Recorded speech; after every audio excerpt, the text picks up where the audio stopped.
Voilà, alors nous sommes en train de lire Zacharie, chapitre 1, 18e verset au 21e verset. Ça, c'est dans certaines versions. Dans d'autres versions, ça commence de Zacharie 2, chapitre 2, verset 1er au 4e verset. Dans la plupart des versions, c'est Zacharie chapitre 1, 18 à 21. Lisons au nom de Jésus. Amen. Mais dans ma version ici, c'est le chapitre 2, du 1 à 4. La Bible dit ceci. J'ai levé les yeux et j'ai la vision que voici. 4 cornes. J'ai dit à l'ange qui parlait avec moi, c'est là, que sont-elles? Et il me dit, ce sont les cornes qui ont dispersé Juda, Israël et Jérusalem. Ce sont les cornes qui ont dispersé Juda, Israël et Jérusalem. L'Éternel me fit voir 4 forgerons. Dans d'autres versions, on parle de 4 artisans. Répétez après moi, 4 artisans. 4 artisans. J'ai dit, que viennent-ils faire? Il répondit à ces mots, voilà les cornes qui ont dispersé Juda à un tel point que nul ne lève la tête. Et ces forgerons sont venus. Répète après moi, et ces artisans sont venus. C'est moi, et je suis venu. Même Jésus avait dit, et je suis venu. C'est moi, et je suis venu. Ces forgerons, ces artisans sont venus pour le troubler et pour abattre les cornes des nations qui ont levé la corne contre le pays de Juda, afin d'en disperser les habitants. Parole du Seigneur, est-ce qu'on peut acclamer le Seigneur? Alors, comme je vous ai vraiment promis, je ne vais pas faire la récapitulation. Je vais vraiment continuer. Les gens qui ont besoin d'écouter et de comprendre les détails par rapport à ça, parce que c'était un long message, c'était un message de plus d'une heure. Je ne vais pas rentrer dans ça. Mais juste pour essayer un peu de donner une brève récapitulation, c'est que nous sommes en train de parler de l'émergence des artisans. Amen, amen. Et la première partie, je suis en train de parler des personnes solutions. Je suis en train de parler des personnes solutions. Les dimanches passés, ça avait commencé une réflexion et aujourd'hui, je vais encore donner une autre réflexion. Nous allons réfléchir ensemble encore. Considérons un problème comme un arbre. Heureusement, si nous avons des arbres. Considérons un problème comme un arbre.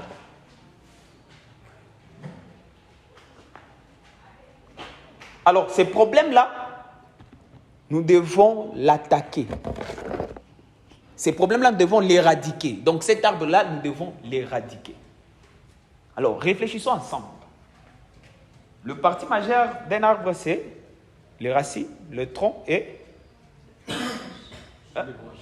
le branche ou les feuilles. Alors, quand on appelle à éradiquer les problèmes, réfléchissons un peu ensemble. Si nous coupons, est-ce que tu peux avancer? Si nous coupons les feuilles, est-ce que le problème est résolu? Ok. Si nous coupons le tronc, est-ce que le problème est résolu?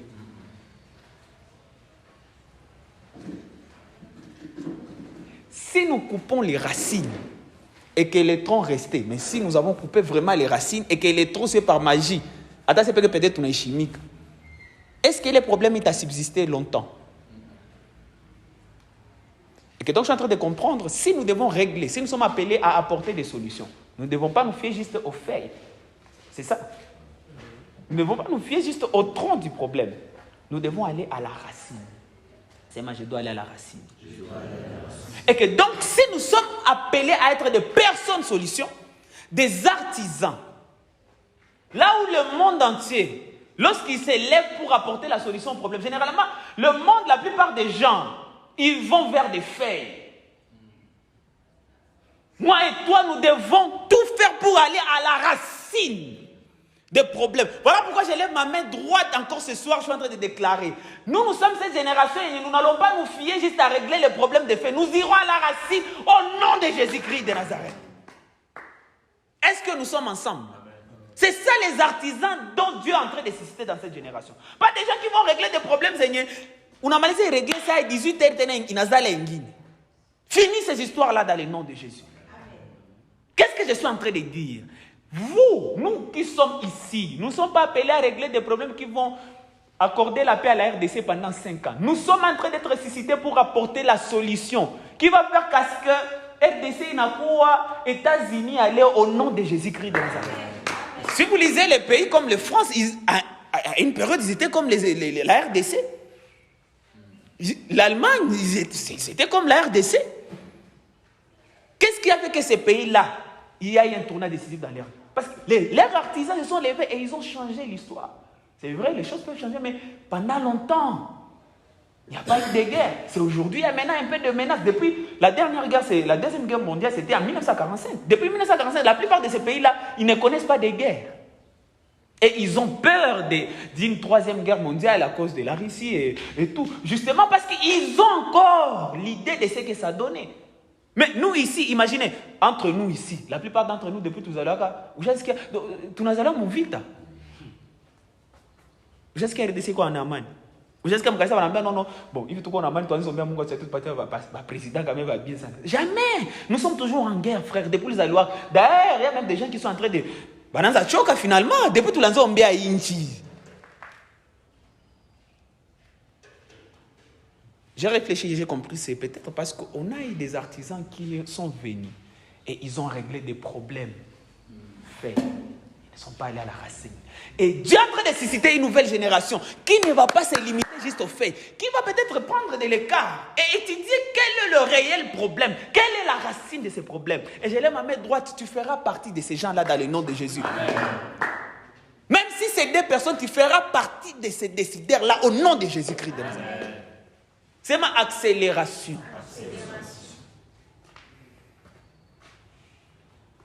C'est ça les artisans. Et là, j'entre vraiment dans mon message. Je ne vais pas rentrer vraiment en arrière. Les gens qui ont besoin de détails, allez écouter les messages. C'est en ligne sur YouTube. Allez écouter, c'est vraiment très important. Alors, aujourd'hui, le dimanche passé, j'ai parlé de... voilà, j'ai parlé de ce qui représente le corne, les artisans. J'ai parlé de toutes ces histoires-là. Je pense, voilà. J'ai donné les chiffres 4. Voilà, je ne vais pas rentrer dans ça. Allez suivre ça. Alors, j'ai dit ceci. Aujourd'hui, je vais parler particulièrement des 4 cornes qui dérangent l'Afrique. 4 cornes, selon moi, et même selon le docteur Mensah Otabil, parce que je suis inspiré du docteur Mensah Otabil, je vais parler des 4 cornes et je vais juste donner, juste en passant, 2 ou 3 cornes qui dérangent, selon moi, la RDC. Ces cornes, comme je vous ai expliqué les dimanches passés, en fait, ce sont de...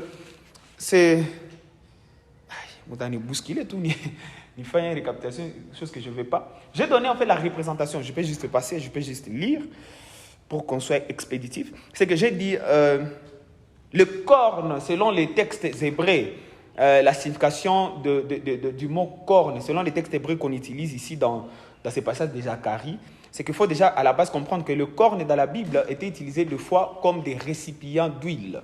C'était utilisé comme des flacons d'huile. On utilisait ces cornes-là pour oindre le roi ou le prophète et tout. Donc c'était comme un récipient, comme un flacon d'huile d'onction.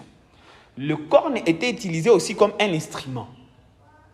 Un instrument de trompette et tout. Le corne, voilà, une corne était utilisée voilà, comme un instrument.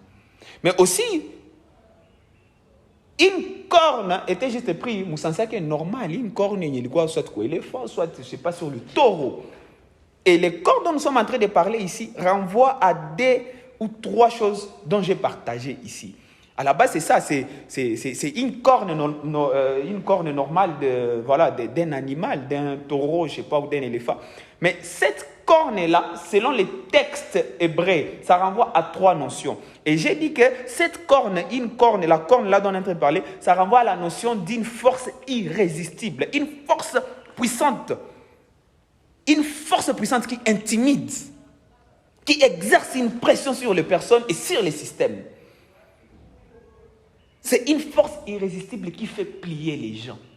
C'est la première notion de la corne. La deuxième notion de la corne, c'est de cette corne dont Zacharie est en train de parler, ça fait allusion à un royaume, à quelque chose qui a le pouvoir de gouverner. Un système bien organisé pour dominer. Dominer les autres. Un royaume bien organisé, bien étalé. À chaque fois que vous voulez attaquer, vous avez comme impression que c'est bien structuré. Tu n'y peux rien. Tellement c'est bien structuré. Il y a un président, chef au gouvernement, ministre. Donc c'est bien structuré. La corne là, elle est bien structurée et bien préparée. À chaque fois que vous voulez attaquer la corne, tu as comme l'impression que tu as besoin d'aller faire un peu de 3 pompages. C'est pas nous dire, mais il va oublier le dimanche passé. Ouais, un peu ça. Donc, le problème, c'est que tu vas attaquer ça, tu as comme l'impression, ouais, tu vas attaquer tellement tu es. Il y en a pas que comme bébé. Troisième notion de la corne, j'ai parlé de la brillance. Ça renvoie à la notion de la brillance. C'est tellement brillant, ça brille de 1000 feux. Attends, à chaque fois que tu vas attaquer, tu as comme l'impression que Dieu ne n'a pas chaque coup. Nous voulons attaquer le problème de l'obscurité dans la ville. Mais la plupart d'entre nous, nous avons comme l'impression il faut tout baguer, tout nous guise. C'est comme ça. Tellement c'est brillant l'idée que voilà, il faut que nous puissions être dans l'obscurité. Personne ne peut combattre. Personne ne peut combattre la corruption. Personne ne peut combattre le pot de vin. On a comme l'impression c'est ça. C'est tellement brillant, bien organisé. Une force irrésistible. C'est de cette corne-là dont j'ai entendu parler. Erez m'a dit en train de susciter une génération. Il est en train de susciter une armée des artisans qui, eux, ne vont pas se plier aux cornes de la société, ne vont pas se plier aux cornes individuelles, ne vont pas se plier aux cornes de notre race, mais qui vont s'élever et être l'armée de Dieu pour troubler, comme la Bible a dit. Les forces sont levées pour troubler ces cornes-là. Et c'est toi, mon frère et ma sœur, dans le nom de Jésus-Christ de Nazareth. Les artisans, bon, nous allons expliquer seulement les cornes, parce que je vais parler des 4 cornes de l'Afrique. En particulier. Pourquoi? Parce que je suis vraiment convaincu que ces cornes font partie de... Je suis convaincu que ces cornes font partie de... Selon moi, des racines, des problèmes que nous avons comme des Africains. Amen, amen. 4 cornes. Répète après moi 4 cornes.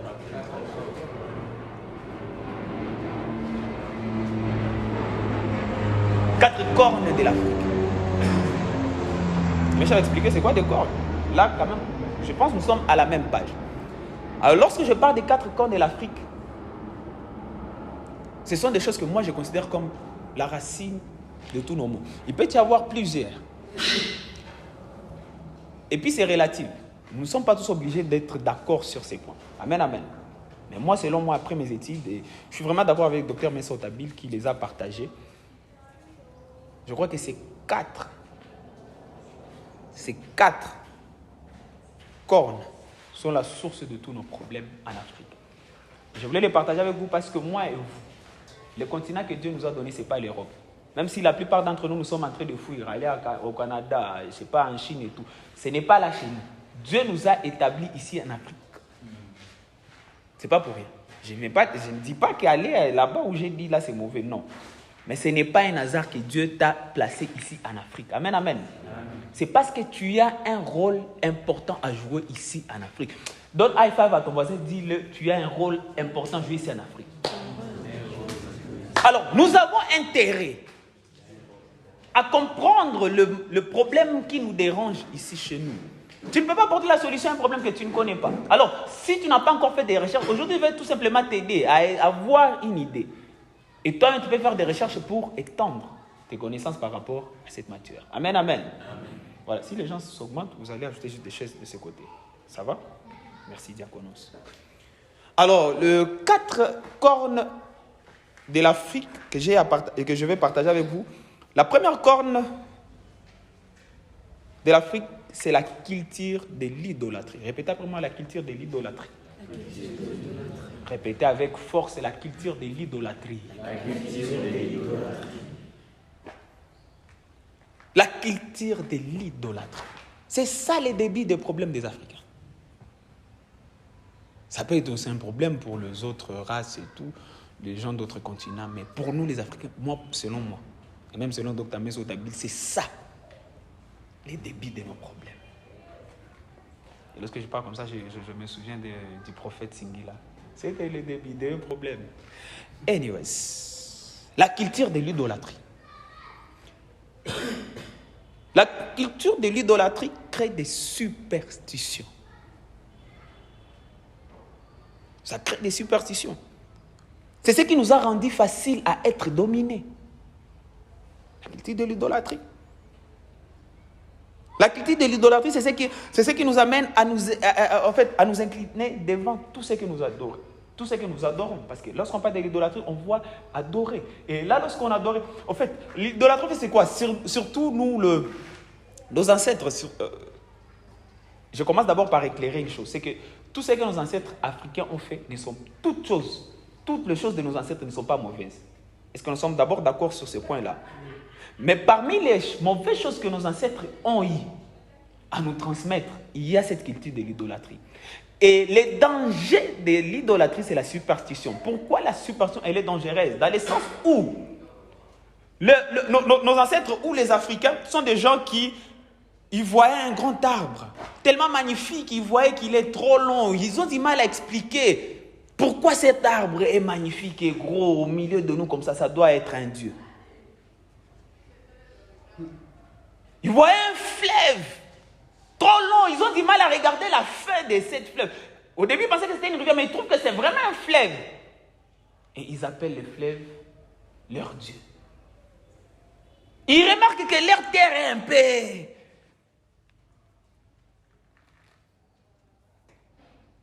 On dit arabe, hein? Des terres arabes. Il n'a touché du tout bien, donc voilà, hein? C'est fertile, voilà. Ça produit tellement de choses très bien. Et ils disent, non, on ne doit pas cultiver ça, c'est notre Dieu.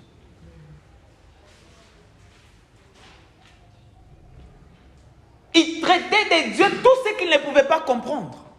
Tout ce qui dépassait leur entendement. C'était ça le problème. Qu'ils nous ont légués. Tout ce qu'on a du mal à comprendre, on a tendance à les perdre, à l'idolâtrer. Toutes les personnes qu'on a du mal, même jusqu'aujourd'hui à comprendre, on a tendance à les idolâtrer. Alors imaginez ces gens-là regarder un monsieur de peau à la couleur blanche, avec un pistolet, là où il est, il tire comme ça, et quelqu'un meurt, une personne meurt. Comment le noir pouvait traiter une telle personne?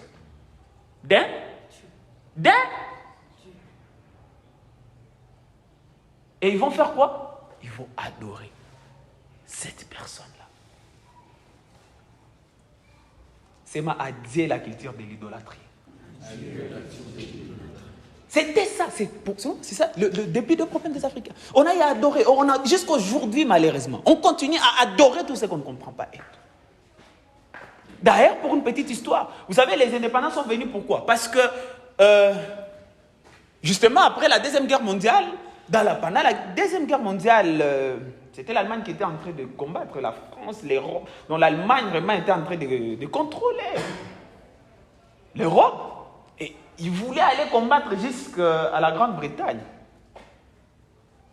Et pendant cette période-là, la plupart de toutes ces colonies, la France et tout, ils ont eu à faire appel à l'air, aux soldats venus de leurs colonies, partout dans le monde, en Afrique particulièrement. Ils ont amené des Noirs de l'Afrique à aller combattre pour eux là-bas, devant les Allemands qui avançaient avec une forte vitesse. Et sur les champs de bataille, ils étaient tous ensemble là-bas. Et sur les champs de bataille, c'est là où les Noirs, ils ont remarqué que lorsque les autres blancs là tiraient, et le noir mourait, et les blancs aussi mouraient. C'est les gens là, lorsqu'on les a ramenés dans leur colonie, ces gens ils ont remarqué que non, mais ces gens pensaient que c'était des dieux. Mais là où on mourait, et aussi mouraient, c'est que nous sommes tous de la même, nous sommes tous égaux. C'est là quelqu'un qu'on appelle Mahatma Gandhi. En Inde, il s'est levé, c'est lui-même le père des indépendances. En Inde, c'est l'Inde qui a été la première colonie à demander l'indépendance. Justement, c'est après la Deuxième Guerre mondiale, ces gens se sont dit, non, on pensait que c'était des dieux, mais ce ne sont pas des dieux, ce sont des humains comme nous. Et c'était le début de leur délivrance. C'est à Dieu l'esprit de l'idolâtrie au nom de Jésus. Vous voyez que c'est au-delà, il y a Panama Coucou et tout, c'est au-delà de ça. Ça crée à nous des esprits de superstition. Ça fait que nous sommes facilement dominés. Ici, mtu akiapa na vala tu vitu gani, aikale mkanyumba et tout, anakwambia leta mayai mbili, japo hata ni charlatan wewe kitu. ou Tagopa. La plupart des gens que nous appelons des bafous, ils n'ont rien, ils ne connaissent rien même de manière de l'histoire. Ni ma crise et tout. Mais on domine les gens tout simplement parce qu'ils ont la culture de l'idolâtrie.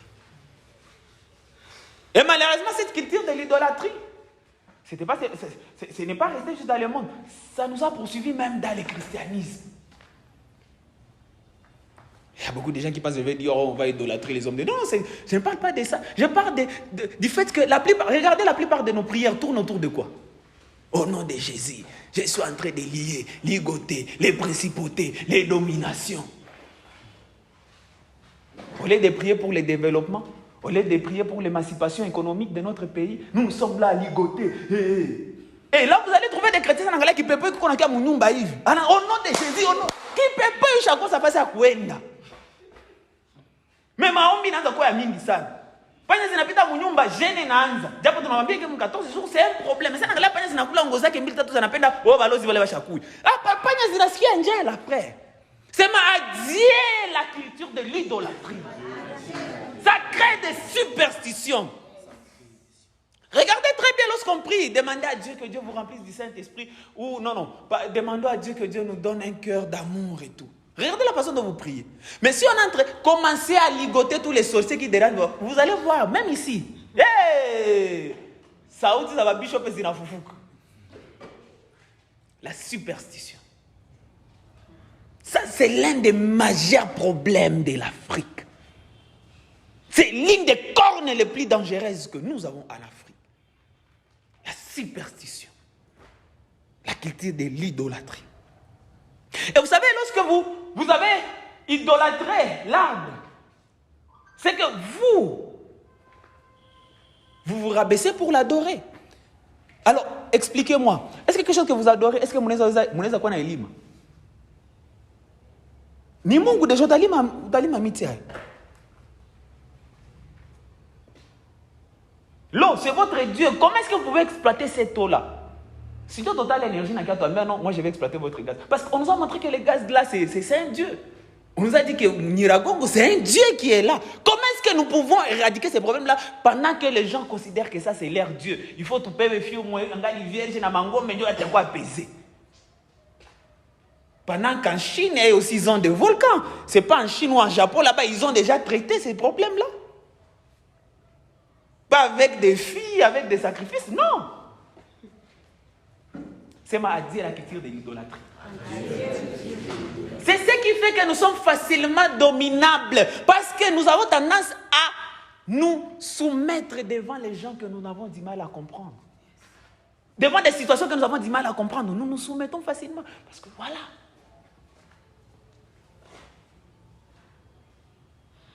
Mais c'est moi, je suis un artisan. Et je suis venu pour déraciner cette corne-là au nom de Jésus. Vous voyez à quel point le christianisme n'est pas juste un truc de au coca. Non, c'est au-delà, frère. Nous avons des cornes à terrasser, à troubler, frère. Ce sont des cornes qui se sont levées et qui font qu'à ce que personne ne peut lever sa tête. Ce sont des cornes qui ont dispersé toute notre nation. Et il faut que les artisans se lèvent pour troubler ces cornes-là. Et que plusieurs personnes relèvent leur tête. Dans le nom de Jésus, tu es cette personne qui est en train de se situer au nom de Jésus. C'est la première corne de l'Afrique. La deuxième corne de l'Afrique, c'est l'esclavage. Répétez après moi l'esclavage. Le problème de l'esclavage, c'est que l'esclavage crée un sentiment d'infériorité. C'est là où est venue l'infériorité. Avec l'esclavage. L'esclavage, c'est en fait tout système qui vous fait sentir que vous êtes une marchandise. Vous dévalorise. C'est le problème avec l'esclavage. Et lorsqu'on parle de l'esclavage, les gens ont tendance à regarder d'abord les blancs. Non. La traite négrière, écoutez, c'était une traite. Une traite. C'était une flèche aller et retour. Il n'y avait pas que des blancs qui venaient juste prendre des esclaves par force. Il y avait des gens qui leur vendaient des noirs. Et malheureusement pour nous, c'était nous-mêmes des Noirs qui nous vendons nous-mêmes à d'autres personnes. Écoutez, et lorsque vous faites des recherches, vous allez remarquer que lorsqu'on vendait des esclaves, un cheval coûtait, c'est un cheval ou un jument? On dit un cheval. Un cheval coûtait cher plus qu'un humain.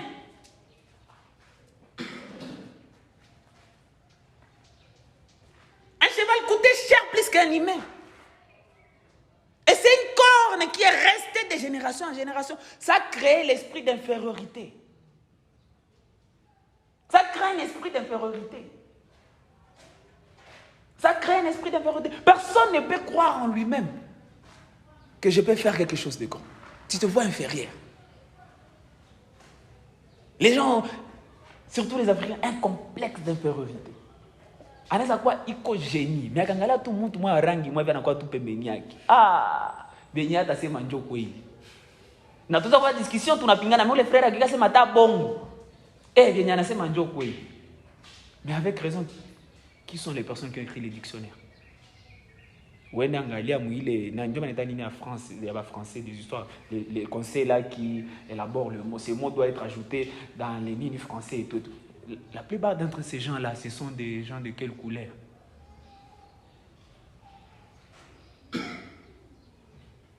Mais nous sommes en train d'éduquer une nouvelle génération. Des gens qui vont s'élever, qui vont briser cette corne-là. L'esclavage, ça crée l'infériorité. Ça crée l'infériorité. Donc, quand je dis ça en africain, l'infériorité, l'esclavage.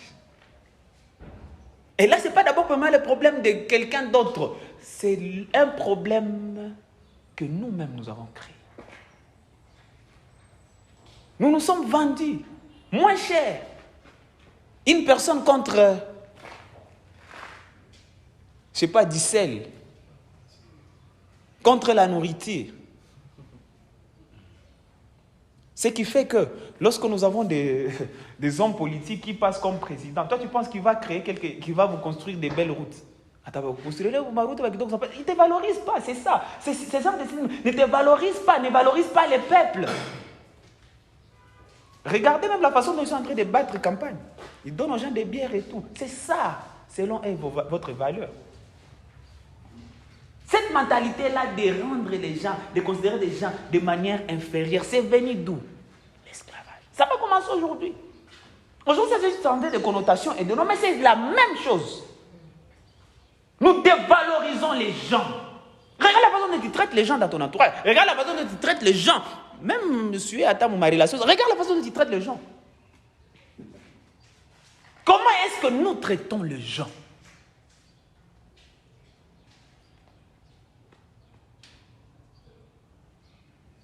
Alléluia. Hein? Izzy, tu peux m'aider à prendre quelques pour immortaliser. Je sens que je commence à prêcher des choses intéressantes ici. Le mot dépasse c'est Kedros.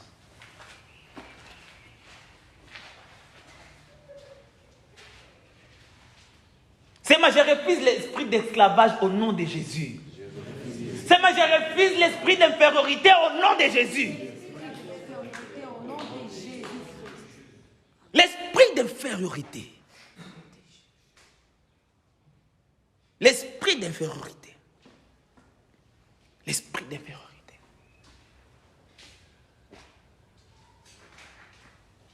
C'est à ce point où j'étais en train d'expliquer en fait, pour élever l'économie d'un pays, pour élever l'économie d'un pays, nous devons mettre l'accent sur la classe moyenne, nous devons valoriser la classe moyenne, nous devons empower, nous devons autonomiser la classe moyenne. Ce ne sont pas les riches qui font avancer l'économie d'une nation. Est-ce qu'il y a des économistes ici? Il y a des gens qui font de l'économie ici? Ou des gens qui ont fait l'économie? Tu as fait l'économie? Tu as fait l'économie? Tu es en train de faire l'économie. Ce que je suis en train de dire, est-ce que c'est vrai? C'est que nous devons autonomiser la classe moyenne. Parce que la classe moyenne, si nous avons plusieurs personnes qui accèdent à la classe moyenne, l'économie va augmenter. Et c'est ce qui fera qu'à ce que notre pays commence à devenir un pays qui a tendance à aller dans les pays développés. Mais la plupart des pays sous-développés sont caractérisés par quoi? Par un petit groupe de gens qui ont beaucoup de richesses et une multitude de 90 à 95% de pauvres. C'est ça, un pays pauvre. Là où les riches deviennent de plus en plus riches et les pauvres deviennent de plus en plus pauvres. Et regardez la façon dont les riches traitent les pauvres. Non seulement c'est parmi les signes des pays pauvres, mais c'est parmi les signes majeurs d'un pays corrompu. J'en parlerai vers la fin. Là où il y a la corruption, c'est là où tu vas trouver un chef numéro 1. Il touche $1 million par an. Mais le dernier huissier là, il touche peut-être $100 par an. Parce qu'on les paye, je ne sais pas, $10. Mais la classe moyenne, les principes de la classe moyenne stipulent que où l'homme n'a pas à 1 million, à libérer pas à 100 000. Comme ça, avec on va pas c'est matin 80 000. Écoutez, regardez à quel point l'argent va circuler dans la société.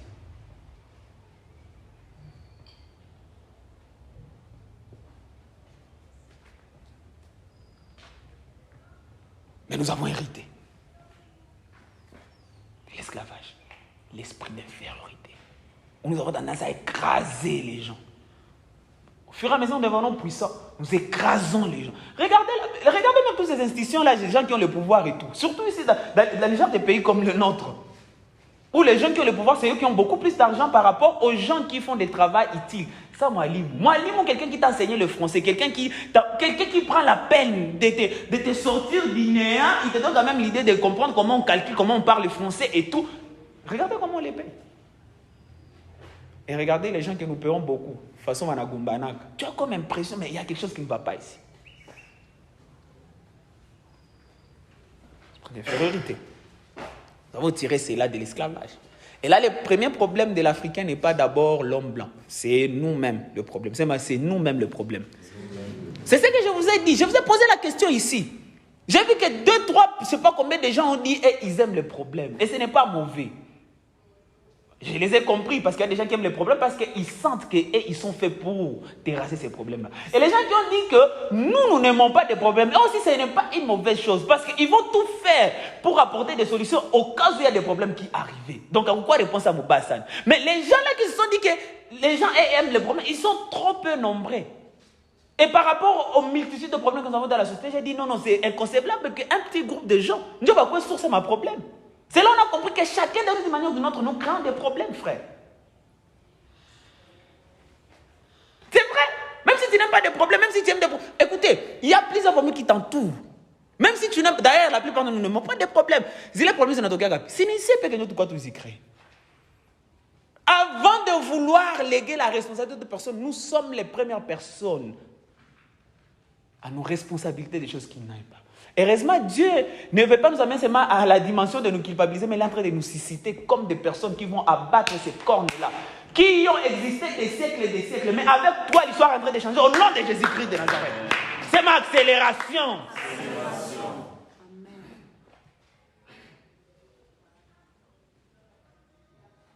Si les indépendances ont été déclenchées par un monsieur qu'on appelle Mahatma Gandhi, et ici en Afrique, très particulièrement à cause d'un monsieur qu'on appelle Kwame Nkrumah, à cause de leurs paroles seulement et de leurs actions. Écoutez, l'histoire peut aussi changer dans le nom de Jésus-Christ de Nazareth. Écoutez, si tu ne le crois pas, moi je le crois à ta place au nom de Jésus-Christ de Nazareth. C'est que nous avons tendance à croire que c'est normal, c'est anormal. Et ça va s'arrêter avec moi au nom de Jésus. Deuxième corne, l'esclavage. La première corne, c'était la culture de l'idolâtrie. La deuxième corne, c'est l'esclavage. La troisième corne, avant que j'aille là-bas, je vais parler un truc. Je vais donner une illustration que l'homme de Dieu avait donnée. Benford Tabil, il a dit, il prêchait en 1991 chez Dr. Myles Munroe. Ce sont des gens de la même nature, en fait. Paix à son âme, Dr. Myles Munroe. Il prêchait chez Dr. Myles Munroe aux îles Bahamas. Dans une conférence, il est en train de parler de l'héritage de l'homme africain. Et lorsqu'il parlait de ça, en fait, il est en train de parler de le rôle stratégique que l'homme noir doit jouer dans le plan, dans les desseins de Dieu. Et après la prédication, il y a une dame, c'est une hôtesse de l'air. Hein? L'hôtesse de l'air, quoi. Elle travaillait dans les avions, elle servait les gens dans les avions. Et elle est venue se confesser chez l'homme de Dieu. Elle a dit, homme de Dieu, moi parmi les choses qui me dérangeaient, lorsque je sers les gens dans les environs, c'est souvent lorsque je sers un noir. J'ai comme impression, pour moi c'est normal de servir le blanc. Mais lorsque je sers un noir, ça me fait du mal. Et ça me fait encore beaucoup du mal lorsque je les sers dans la classe, dans la première classe ou business class. Surtout lorsque je vois seulement un noir dans le business class, ça me fait beaucoup du mal. Et les servir, j'ai comme impression, cette personne-là, de la même race que moi, ne mérite pas cette place-là. Et il était en train de dire, le message que l'homme de Dieu l'avait donné là, ça l'a vraiment beaucoup libéré. Et écoutez, cette illustration-là démontre à quel point nous avons tendance à penser que ce sont les autres personnes qui sont mauvaises envers nous les Africains. Mais écoutez, c'est nous-mêmes les plus grands ennemis de nous-mêmes, frères. Pas tout grâce à Kutumika Moukorganisation qu'il y a un monsieur de la peau blanche, mon accueil. Angala Moutou m'a maltraité, va tout. C'est nous-mêmes. C'est pas que nous nous maltraitons. Et nous maltraitons pire. Nous nous traitons pire, plus que d'autres personnes. C'est moi, je suis délivré de cette mentalité-là au nom de Jésus. C'est moi, je suis délivré de cette mentalité d'infériorité au nom de Jésus.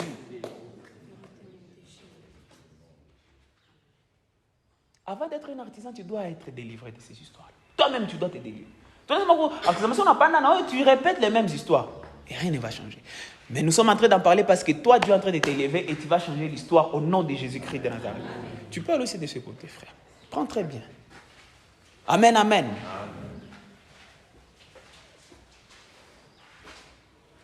Troisième corne, c'est le colonialisme. Répétez pour moi le colonialisme. Ça est chapitre. Le colonialisme. Le colonialisme crée une dépendance. C'est ça le problème du colonialisme. Ça crée une dépendance. On ne résout pas ses propres problèmes, on dépend des autres pour les résoudre. Regardez, nous avons un problème ici chez nous. Nous avons un problème ici chez nous.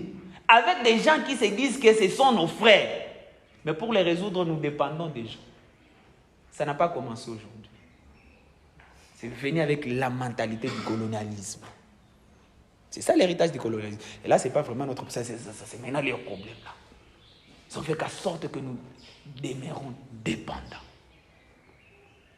Moi et toi, lorsqu'on a un problème, il faut que sur notre table, qu'il y ait un blanc. D'ailleurs, lorsqu'on a une conférence où il y a une blanche qui est venue, on s'est dit, tout ça pique. Pourquoi? Parce qu'on a une mentalité de dépendance. J'ai ma main droite et je suis en train de briser cette mentalité de dépendance au nom de Jésus-Christ de Nazareth. Nous avons du mal à organiser des choses pour nous-mêmes. Nous avons du mal à faire des choses pour nous-mêmes. Nous voulons toujours tout le temps dépendre. D'ailleurs, vous ne pouvez pas organiser quelque chose si vous n'avez pas encore de financement. C'est toujours comme ça. Et pourtant, vous pouvez mobiliser des fonds de vos poches de ma collation de mon organisation et faire quelque chose. Mais la mentalité de dépendance. Regardez les institutions publiques. Ils ont du mal à les rénover. Moussaada. La mentalité. Dépendance. Un sérieux problème pour les Africains. Nous dépendons. Regardez. La dépendance. Tu ne peux rien faire de toi-même. Tu veux faire quelque chose, il faut que tu vas dire. Comme ça, mais si on a la mentalité, il faut que tu n'iras jamais loin. La plupart des gens qui ont brisé les cycles, la plupart des gens qui ont marqué l'histoire, ce sont des gens qui se sont libérés de l'esprit de dépendance. Je lève ma main droite et je suis en train de déclarer. Dieu est en train de te rendre indépendant au nom de Jésus-Christ de Nazareth. La vision que Dieu est en train de placer en toi, toi-même tu vas t'autofinancer au nom de Jésus. D'ailleurs, nous sommes dans la saison d'accélération. Dieu est en train d'accélérer les choses dans ta vie. Au nom de Jésus-Christ de Nazareth. Au nom de Jésus-Christ de Nazareth.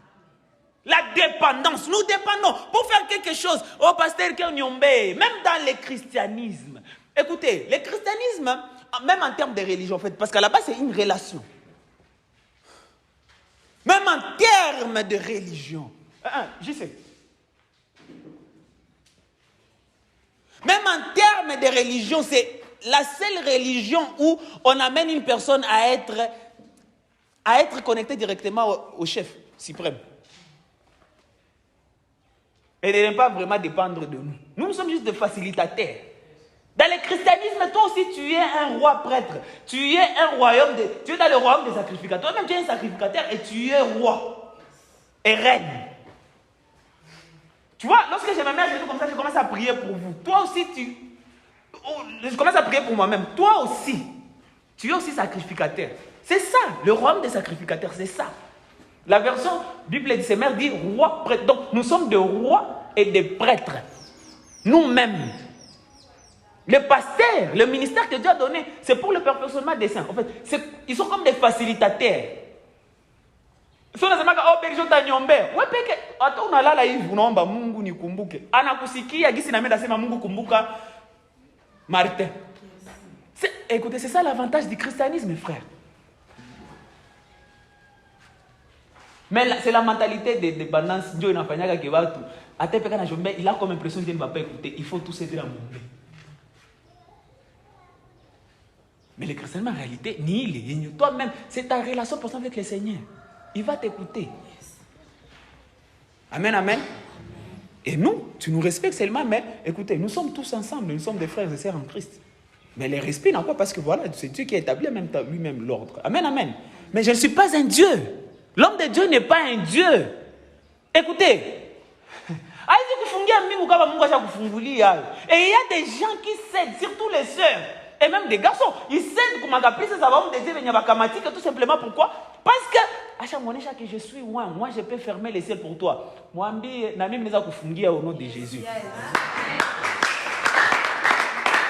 Écoutez, ce n'est pas de l'impolitesse. Mais vous écoute, non.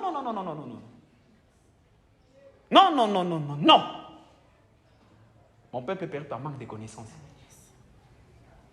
Amen, amen. Amen. Le colonialisme a créé la dépendance, a créé la dépendance. C'est ce qui fait que nous sommes toujours dépendants. Nous voulons faire quelque chose, il faut que ma partenaire... Okay. Écoutez, depuis le début de cette année, mais depuis un moment là, je suis en train de marteler. Je crois que je vais donner La sœur, elle a donné vraiment un très bon témoignage. Elle n'a pas encore donné le témoignage publiquement, mais elle a donné un bon témoignage. Nous sommes en train de donner des offrandes ici d'accélération parce que nous voulons nous-mêmes nous prendre en charge. Amen, amen. S'il y a d'autres personnes qui vont s'intéresser, vous savez, c'est-à-dire greatness et tout, ce n'est pas mauvais, mais nous-mêmes, nous voulons nous prendre en charge au nom de Jésus. Nous-mêmes, nous allons acheter notre propre parcelle. Mais c'est nous. Parce que gloire à Dieu. Mais comme nous ne sommes pas des dépendants. D'ailleurs, lorsque tu n'as pas la mentalité de dépendance, frère, ça me rendre faveur. Comme quelqu'un qui veut bénéficier de la grâce qui est en toi. Je lève ma main droite et je suis en train de déclarer. Il y a des gens ici, les mêmes personnes, ça n'a pas été $10 pour maltraiter. C'est la même personne, à 10 000, on a dit non. On a possible comment tu as 100 000. Je dis, voilà, tu as au nom de Jésus-Christ de Nazareth. Mais si tu as la mentalité de dépendance, frère, vous avez peut-être $5, parce que tu dépends de lui. Mais lorsque tu n'as pas la mentalité de dépendance, frère, à ta il y a $1 million. Tellement tu as 10 millions, frère, ça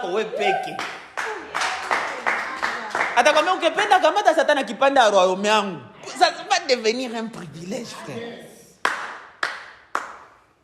C'est la mentalité de dépendance qui nous fait croire que tu ne peux pas aujourd'hui créer une entreprise comme Coca-Cola, multinationale.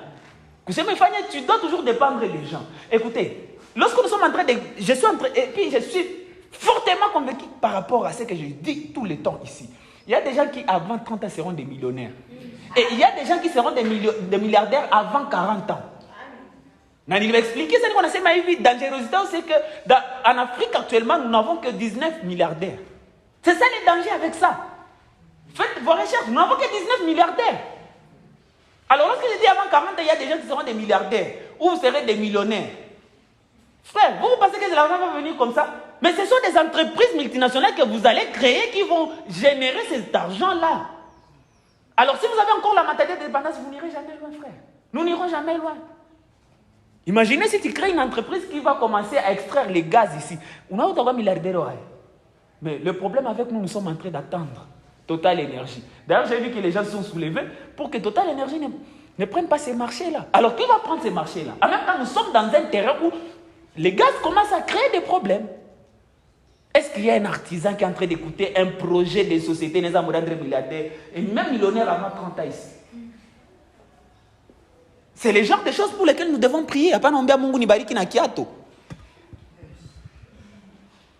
Je ne minimise pas la foi des gens, mais écoutez, nous devons élever notre esprit. Pendant que nous sommes ici en train de prier, il y a quelqu'un qui est en train de prier, Seigneur, aide-moi à avoir des champs qui vont nourrir toute l'Afrique au nom de Jésus. Je vous ai dit, Aliko Dangote, c'est l'homme riche de l'Afrique, mais écoutez, il est riche pourquoi? Il est riche à cause de la canne à sucre et du pétrole, et du ciment, pas même pétrole, ciment. Nini? Simana, miwa. Miwa. Simana, miwa, frère. Dieu n'a pas fait quoi l'homme le plus riche d'Afrique avec à peu près 10 milliards de dollars. Et puis lui, il est self-made. C'est quelqu'un qui a une famille riche.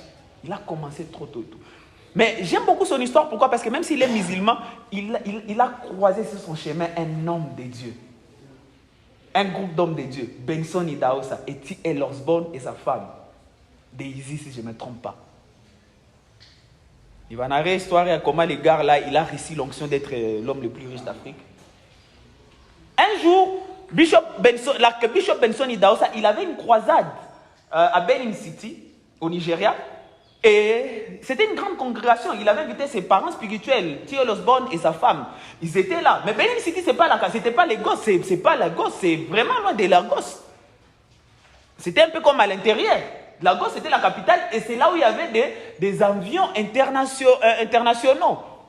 Alors, ce couple-là, de T.L. Osborne et sa femme, ils devaient être à Lagos le plus tôt possible pour prendre leur vol et rentrer aux États-Unis.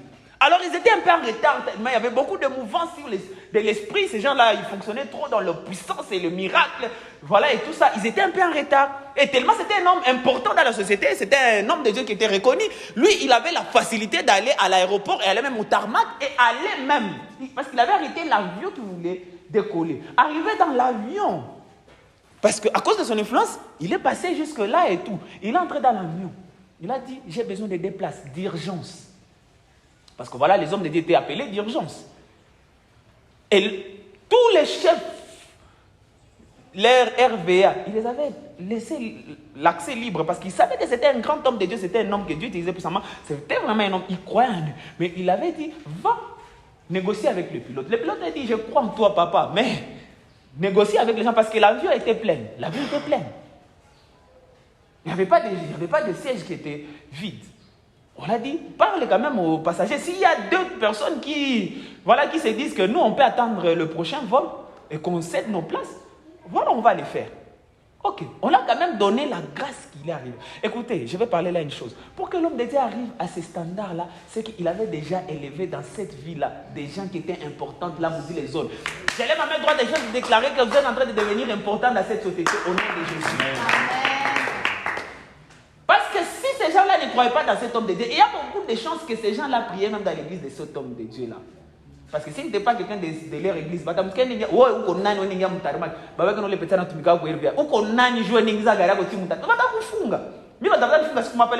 international,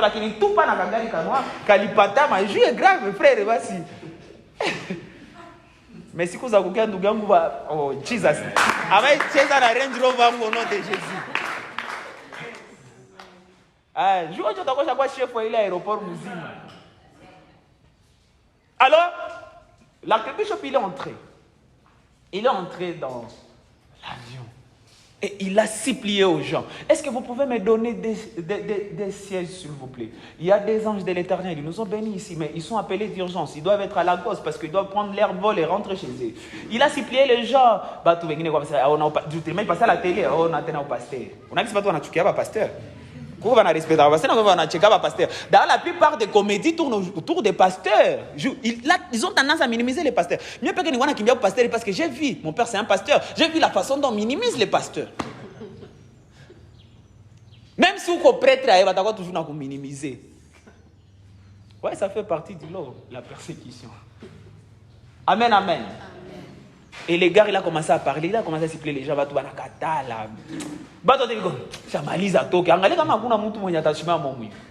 et là, il y avait le jeune Aliko Dangote, il était encore jeune, businessman.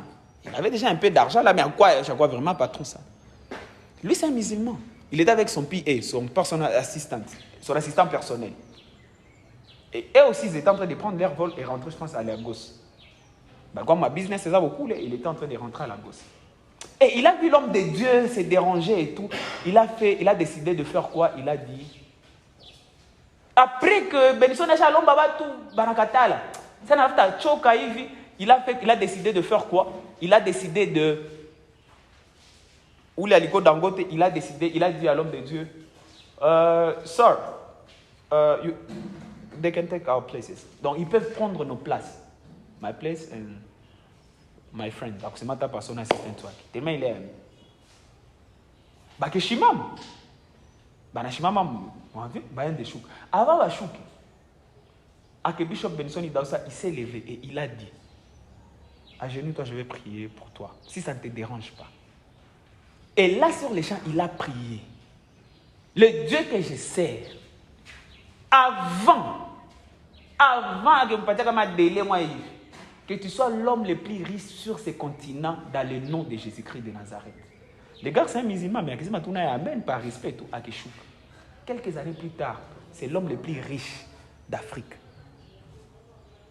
C'est ma accélération. Il a rencontré quelqu'un qui l'a connecté à Jésus-Christ, qui a fait accélérer tout. Si les gars n'avaient pas rencontré, il y a des formes. Parce que lui, c'est un self-made. Ce n'est pas quelqu'un qui a été aidé. Il a commencé ça qui sont les anzas. Ma miwa, dépose à miwa. Miwa, c'est quoi ça mingisana. Et jusqu'à ce qu'il est devenu ce qu'il est. Mais en grande partie, il a rencontré quelqu'un. Et vous êtes à la bonne place. Vas-y, tu es à la bonne place. Tu n'es pas venu rencontrer Seb, tu es venu rencontrer Jésus-Christ de Nazareth. C'est ma accélération. C'est ma je serai millionnaire avant 30 ans au nom de Jésus. Tu seras milliardaire avant 40 ans au nom de Jésus. C'est moi, je suis un artisan. Je parlais du colonialisme, ça crée la dépendance. Et la dépendance fait parce que tu ne peux pas faire des grands projets, parce que tu as toujours tendance à dépendre des gens. Nous avons tendance à dépendre des gens, frère. Si les gens ne sont pas là, on ne va rien faire. Si les gens ne viennent pas, nous n'allons rien faire. Frère, et quand on a dépendé de ce que quand tu l'as acquis. Comme la greatness a existé. Les gens qui sont proches de moi, ça. Non, ma petite sœur, elle est là. Ma petite sœur, donc voilà, ma famille est là. Si je dépendais des gens, jusqu'aujourd'hui, comme ma greatness a existé. La seule dépendance, c'est autorisé quoi, frère, c'est la dépendance à Dieu. Moi à tout, c'est ma tout, moi à tout. La dépendance à Dieu. Indépendance totale, frère. Si c'est moi où gérer mon relation, il y a une importance, mais tu ne dois pas dépendre, frère. Amen, amen. Ne dépend même pas de greatness. C'est ce que dit Papa Wende. Tu seras peut-être une grande bénédiction pour nous à l'étranger que ici. Ou tu seras peut-être une bénédiction pour nous, c'est un ministère, c'est une église qu'ici. Avec prison, ça c'est ce qu'on échappe à Wende na mani na salam. Amen, amen. La dépendance. Une corne. Le colonialisme a créé les dépendances. Corne, troisième corne majeure. Et Afrique. Quatrième corne pour finir, un leadership corrompu. Répétez pour moi, un leadership corrompu. Un leadership corrompu crée l'aliénation. En fait, c'est le genre de leadership qui pervertit ce qui est juste et ne donne pas à ses employés les moyens d'accomplir quoi que ce soit de substantiel. C'est même ça l'aliénation. C'est ce que j'ai à parler tantôt sur les sentiments d'infériorité. Les genres de leadership qui pervertissent ce qui est juste.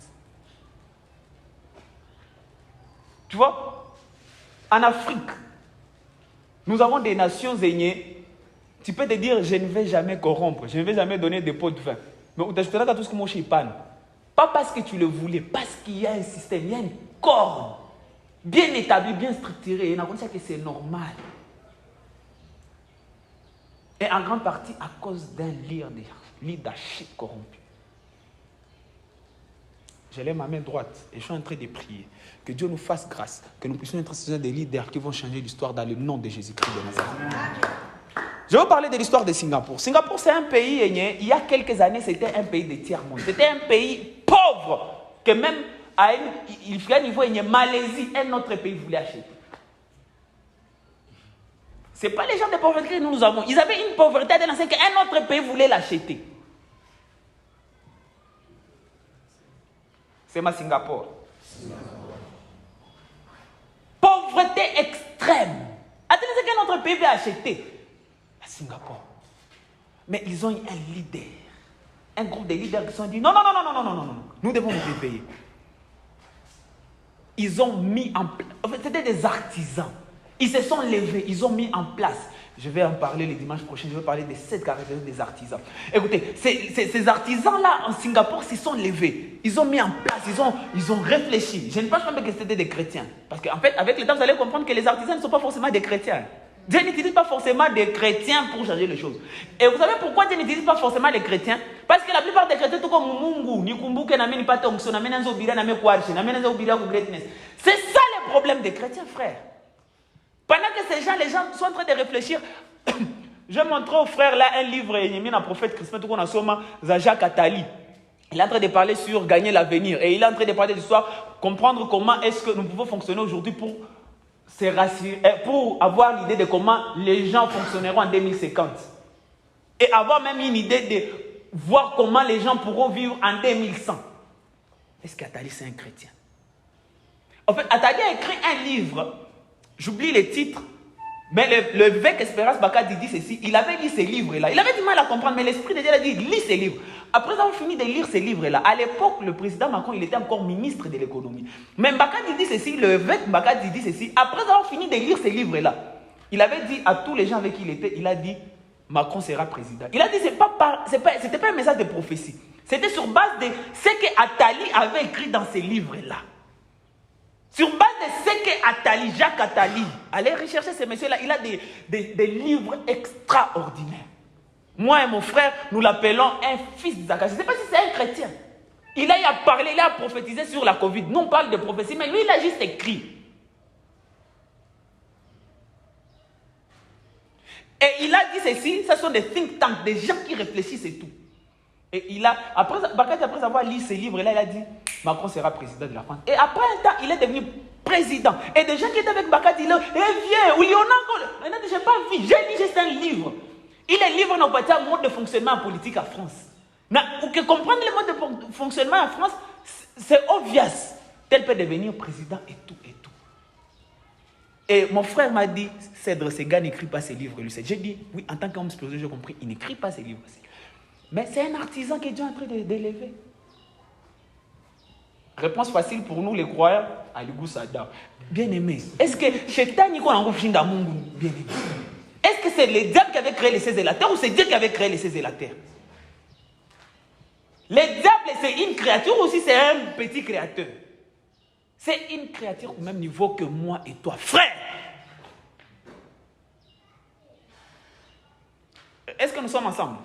Écoutez, je me suis dit, ça c'est le genre de prédication, tu ne vas pas comprendre aujourd'hui. Va écouter encore sur YouTube, même 10 000 fois que c'est comprendre. Ça, c'est pas un truc qui c'est amen et puis tu parles. Non, ça, c'est un truc qui va changer des vies de plusieurs personnes. Ne te limite pas juste ici. Va encore écouter sur YouTube. Amen, amen. Un leadership corrompu. Voilà pourquoi Dieu est en train d'assister des artisans, surtout en termes de leadership. Des gens qui vont faire rêver les gens, qui vont sortir l'esprit de médiocrité dans les gens. Des gens qui vont poser des actions et n'hésitent à changer de mentalité. C'est ça que je te disais, même hier. C'est hier, on s'est rencontrés. Je te dis, moi, je suis les gens des prédicateurs. Dieu m'a appelé être pasteur. Je ne voulais pas être pasteur. De formation, je suis un informaticien. Ingénieur, informaticien, programmeur. Dieu m'a appelé. J'ai dit, Seigneur, je ne veux pas juste être un simple pasteur comme ça. J'aimerais que lorsque je prêche, que je donne le genre de message qu'un monsieur qu'on appelle Martin Luther King Jr. Vous savez, Martin Luther King Jr., c'est quelqu'un qui a commencé, non seulement à prêcher, a commencé à faire des discours. La plupart des discours populaires de Martin Luther King Jr., il a commencé à les prononcer à l'âge de 26 ans.